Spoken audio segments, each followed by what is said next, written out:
Guys, welcome to my YouTube channel. अगर आप हमारे चैनल पर पहली बार आए तो हमारे चैनल को सब्सक्राइब करें और वीडियो को लास्ट तक ज़रूर देखें। तो आज हम पढ़ने वाले हैं मौर्योत्तर काल के बारे में। तो हमने जैसे कि मगध के उत्कर्ष में हमने पढ़ा था कि मगध के ऊपर 7 राजवंशों ने शासन किया था, जिसमें हर्यक वंश था और शिशुनाग वंश और नंदवंश, इनके बारे में हमने पढ़ा था। ठीक है, उसके बाद हमने पढ़ा था मौर्य साम्राज्य के बारे में। ठीक है, तो मौर्य साम्राज्य में क्या था कि नंदवंश के जो अंतिम शासक था धनानंद को पराजित करके चंद्रगुप्त मौर्य ने मौर्य साम्राज्य की स्थापना की थी। तो मौर्य साम्राज्य के अंतिम समय तक आते आते क्या हुआ था कि जो मगध की जो राजनीतिक व्यवस्था थी वो छिन्न भिन्न हो गई थी, क्योंकि पश्चिमोत्तर से जो विदेशी आक्रमण हो रहे थे, पश्चिमोत्तर से कौन आया था? सिकंदर आया था।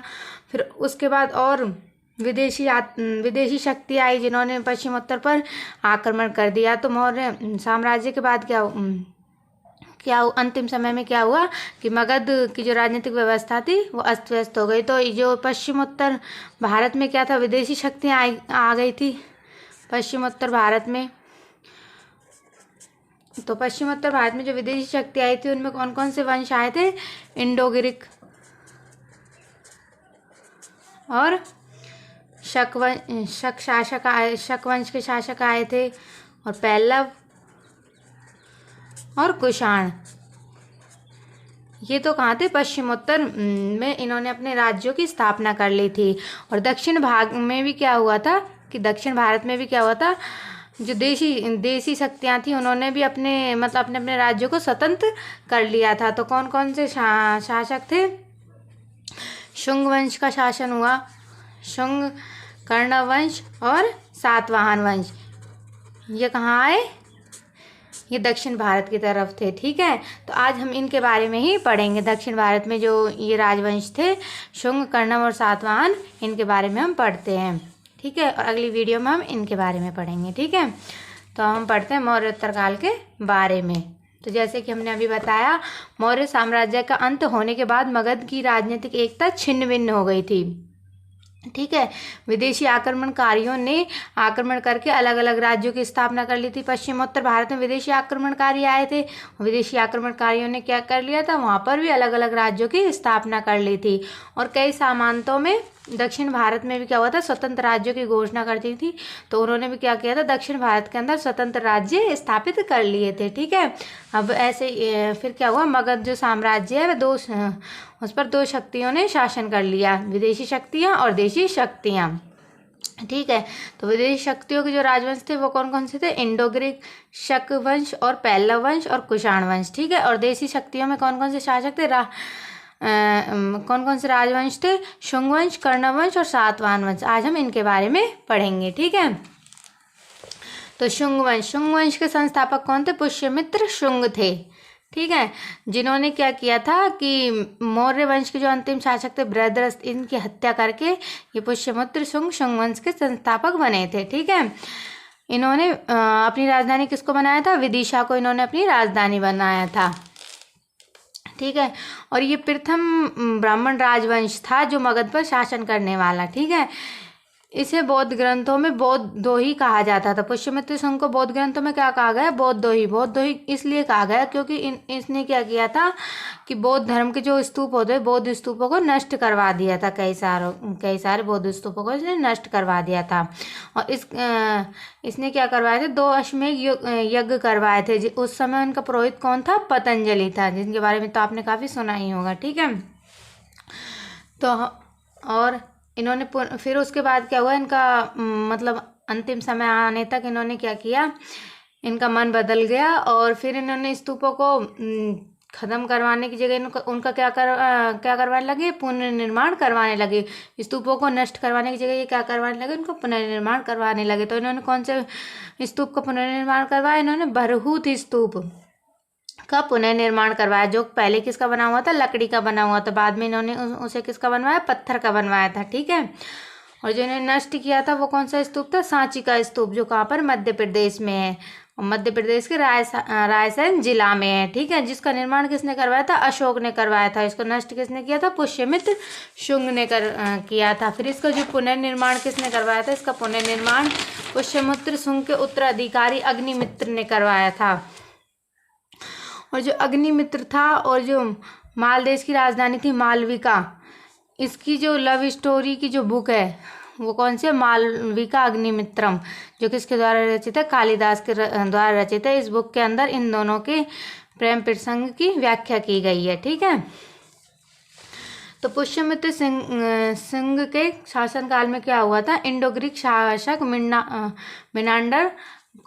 मिनांडर ने आक्रमण किया था। तो इसने क्या किया था? मिनांडर को हरा दिया था। ठीक है, इसके समय में बौद्ध पुस्तक जातक ग्रंथ की रचना हुई थी। इसी के समय में क्या हुआ था? पतंजलि ने महाभाष्य को लिखा था। और इसी के शासनकाल के समय में पढ़नी ने अष्टाध्यायी लिखी थी। और मनु ने भी मनुस्मृति इसी के शासनकाल में लिखी थी। इसने डेमेट्रियस को भी हरा दिया था। ठीक है, डेमेट्रियस भी विदेशी शासक था, जो उसको भी इसने क्या किया था? हरा दिया था। ठीक है, मिनांडर ने बौद्ध भिक्षुक नागसेन से क्या किया था? बौद्ध भिक्षुक नागसेन से बौद्ध धर्म की शिक्षा ली और उसके बौद्ध धर्म अपना लिया। ठीक है, इसने कलिंग नरेश खारवेल से भी युद्ध किया, लेकिन जो कलिंग नरेश खारवेल था उसने इसे क्या कर दिया? पराजित कर दिया। पुष्यमित्र शुंग का उत्तराधिकारी कौन बना था? अग्निमित्र बना था। ठीक है, इस वंश का जो अंतिम शासक था वो कौन था? देवभूति था। और इसकी हत्या इसके मंत्री वासुदेव ने कर दी। और उसके बाद वासुदेव ने क्या किया? कर्ण वंश की स्थापना कर ली। तो कर्ण वंश का जो संस्थापक है वो कौन है? वासुदेव है। ठीक है, कर्ण वंश का अंतिम शासक कौन था? सुशर्मा था। तो कर्ण वंश में शासकों ने ऐसा कुछ नहीं किया जो बताने लायक है, बस यही है कि इसकी स्थापना वासुदेव ने की थी। और इसका जो अंतिम शासक था वो कौन था?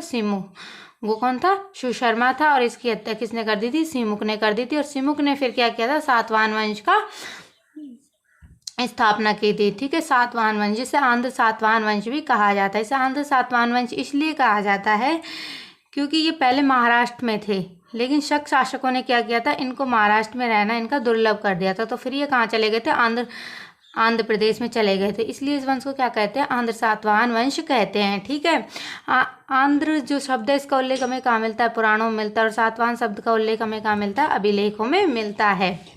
ठीक है, इसकी जो राजधानी थी वो क्या थी? प्रतिष्ठान, जो कहाँ पर है? महाराष्ट्र में है। ठीक है, महाराष्ट्र में कौन सी जगह? गोदावरी नदी के किनारे। ठीक है, इसकी जो पूर्व राजधानी थी वो क्या थी? अमरावती। ठीक है, सातवाहन वंश ने ही सबसे पहले भूमिदान प्रथा की शुरुआत की थी। और इसका जो हमें उल्लेख मिलता है वो कहाँ पर मिलता है? नानाघाट अभिलेख के अंदर मिलता है। ठीक है, सातवाहन वंश ने चांदी, सोने, तांबे और फिर शीशे के सिक्के चलवाए थे। ठीक है, वही यही राजवंश ऐसा था जिसने शीशे के सिक्के चलवाए थे। ठीक है, इसके बाद सातवाहन वंश में मात्र सत्तात्मक समाज था, यानी माता मुखिया होती थी। ठीक है, और इसकी जो भाषा थी वो कैसी थी? प्राकृत भाषा थी। और इसकी लिपि थी वो कैसी थी? ब्राह्मी लिपि थी। ठीक है, सातवाहन वंश के लोगों को दक्षिण पथ के स्वामी कहा जाता था। सातवाहन वंश के लोगों को क्या कहा जाता था? दक्षिण पथ के स्वामी भी कहा जाता था, क्योंकि ये जो वंश था वो कहाँ था? दक्षिण भारत में था, इसलिए। ठीक है, हम पढ़ते हैं इस वंश के जो साहित्यकार थे। ठीक है, हाल के द्वारा रचित पुस्तक कौन सी थी? गाथा सप्तमी। गुणाढ़े के द्वारा जो लिखित पुस्तक थी वो कौन सी थी? व्रत कथा। सर्ववर्मन के द्वारा लिखित पुस्तक कौन थी? कातांत। ठीक है, गोलमिक कौन होता था? सैनिक टुकड़ी का प्रधान होता था। ठीक है, जिसमें सैनिक टुकड़ी में क्या होता था? 9 हाथी होते थे, 25 घोड़े होते थे, 45 पैदल सिपाही होते थे। ठीक है, तो उत्तर भारत से और दक्षिण भारत को जो जोड़ने का जो काम करता था, सेतु का जो काम किया था वो किसने किया था? सातवाहन वंश ने किया था। ठीक है, प्रारंभ में ये वंश महाराष्ट्र में था, जैसा कि हमने बताया था। इसको आंध्र सातवाहन वंश किस लिए कहा जाता है? ये प्रारंभ में महाराष्ट्र में था और शक राजाओं ने इन्हें महाराष्ट्र छोड़ने के लिए विवश कर दिया, आंध्र प्रदेश आ गए, इसलिए इसे क्या कहा जाता है? आंध्र सातवाहन वंश कहा जाता है। ठीक है, सिमुक की मृत्यु के बाद उसका छोटा भाई कृष्णा या कान्हा शासक बना था। सिमुक की मृत्यु के बाद जो शासक बना था वो कौन बना था? कृष्णा और कान्हा के बाद इसका जो पुत्र था सतकर्णी, वह प्रथम शासक बना था। सतकर्णी प्रथम, हम पढ़ते हैं किसके बारे में, सतकर्णी प्रथम शासक के बारे में। तो सतकर्णी प्रथम था, ये कहता तो पहला महत्वपूर्ण शासक था इस वंश का, ठीक है। सतकर्णी प्रथम की पत्नी थी नागरिका। नागरिका का जो हमें उल्लेख मिलता है वो कहाँ मिलता है, नानाघाट अभिलेख से मिलता है, ठीक है। इसमें सतकर्णी प्रथम की उपलब्धियों को भी बताया गया है नानाघाट अभिलेख में। तो नानाघाट अभिलेख में सतकर्णी प्रथम को महान विजेता व महान शासक बताया गया है,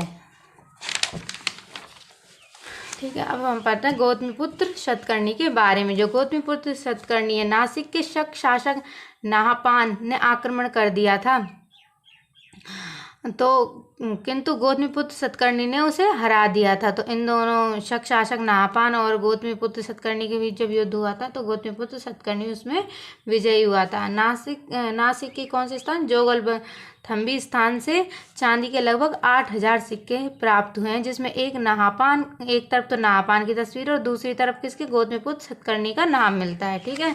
अतः गौतमीपुत्र सतकर्णी ने शक शासक नाहपान को हराया था। अब हम पढ़ते हैं अगले शासक यज्ञश्री सतकर्णी के बारे में। इसने शकों के विजित क्षेत्र पर पुनः अधिकार कर लिया था, यानी शकों ने जो क्षेत्र विजय किया था उस पर इन्होंने क्या किया था, यज्ञश्री सतकर्णी ने दोबारा से अधिकार कर लिया था, और ये सातवाहन वंश के अंतिम शासक थे, ठीक है। तो आपको वीडियो कैसी लगी हो कमेंट सेक्शन में ज़रूर बताएं, और आपको वीडियो पसंद आई हो तो वीडियो को लाइक और शेयर ज़रूर करें। वीडियो देखने के लिए आपका बहुत बहुत धन्यवाद।